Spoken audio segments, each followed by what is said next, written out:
विपिनका साथी भन्छन् विपिनले हामीलाई जोगायो आफू गयो। समाचारहरू सुनेर स्तब्ध छु, असाध्यै पीडामा छु, शब्द नै फुटिरहेको छैन। विपिन र म असाध्यै मिल्ने साथी थियौं। यहाँ र इजरायलमा पनि एउटै बेन्चमा बस्थ्यौं, त्यहाँ पनि सँगै थियौं। विपिन र मेरो काम अलग अलग फार्ममा भए पनि खाने र बस्ने एउटै ठाउँ थियो, किबुज अलुमिम भन्ने ठाउँ हो। त्यहाँ पनि सँगै खेल्ने रमाइलो गर्ने गर्थ्यौं, कमाई पनि हुन्थ्यो।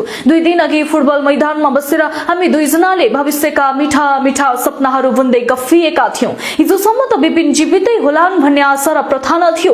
आज दुःखद खबर सुनेर त असाध्यै पीडा भइरहेको छ। मेरो मनले अहिलेसम्म पनि पत्याइरहेको छैन। त्यो दिन बिहानै पख 6 बजेतिरको समय थियो। 2080 असोज 20 गते शनिबारको दिन भएकाले बिदा थियो। त्यो दिन सुतिरहेकै थियौं। माथि माथि मिसाइलहरू गइरहेका थिए। मिसाइल धेरै संख्यामा ओहोर दोहोर हुन थालेपछि हामी बसेको कोठाको नजिकै रहेको बंकर भित्र पस्यौं। सबैजना गरेर 17 जना नेपाली साथीहरू थियौं। विपिन पनि थिए। करिब 1 घण्टापछि बंकरको ढोकानिरै हमासहरू आइपुगेछन्। गोली प्रहार हुन थाल्यो। हामी सँगै भएका 2 जना साथीहरू दार्चुलाका दिपेश राज विष्ट र गणेश नेपालीको वी आर नेप्लिज भन्ने, तर सुनवाई नभएर ती साथीमाथि गोली दागियो। दुवै जना ढले। त्यसपछि हामीहरू आत्थियौं। बंकरको कुनामा लुक्ने प्रयास गर्दै थियौं। त्यही बेला हमासले 2वटा ग्रेनेड हामी भएको बंकरमा फ्याँके। त्यही बेला एउटा ग्रेनेड विपिनले टिपेर बाहिर फ्याँक्यो, एउटा त्यही पड्क्यो।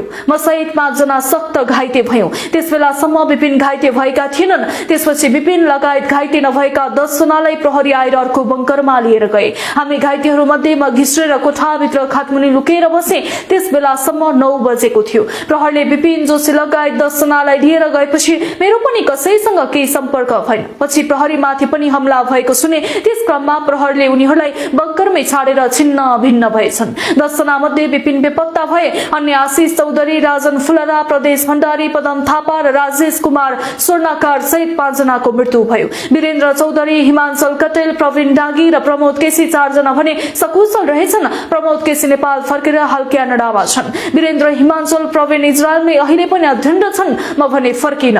यतै उपचार गरी अहिले त्रिभुवन विश्वविद्यालयमा एमएससी एजी अध्ययनरत छु। इजरायलबाट घाइते अवस्थामा फर्किएका कैलाली भजनी नगरपालिका 4 का धनबहादुरसँग कान्तिपुरका अर्जुन शाहले गरेको यो कुराकानी।